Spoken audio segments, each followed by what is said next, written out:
جب بھی آپ نماز پڑھو اور جب آپ سجدے کی طرف جاتے ہو، آپ نے پہلا سجدہ کیا، آپ اٹھے، تھوڑا سا آپ توقف کرتے ہو، رکتے ہو، اور پھر آپ دوسرے سجدے کی طرف جاتے ہو. اور کئی لوگوں کو یہ دیکھا گیا ہے کہ وہ بہت تیزی سے دونوں سجدے کرتے ہیں، یعنی بیچ میں جو گیپ ہے اس میں رکتے ہی نہیں ہیں اور فوراً ہی دوسرے سجدے کی طرف چلے جاتے ہیں. ہو سکتا ہے کہ ان بندوں کو شاید پتہ نہیں ہے کہ ہمارے نبی نے فرمایا کہ ان دونوں سجدوں کے درمیان جو تھوڑا سا وقفہ ہے وہاں پہ آپ نے دعا پڑھنی ہے، اور یہ دعا یاد کر لیں. دعا کیا ہے؟ اللہم اغفر لی وارحمنی واجبرنی وارفعنی واہدنی وعافنی وارزقنی.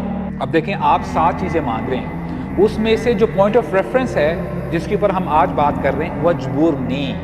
آپ اللہ تعالیٰ سے دعا کرتے ہو اللہ فکس مائی افیئرس، اے اللہ میرے دل کو جوڑ دے، اے اللہ مجھے سہارا عطا فرما. تو آپ یہ دعا کرتے ہو اللہ تعالیٰ سے بار بار.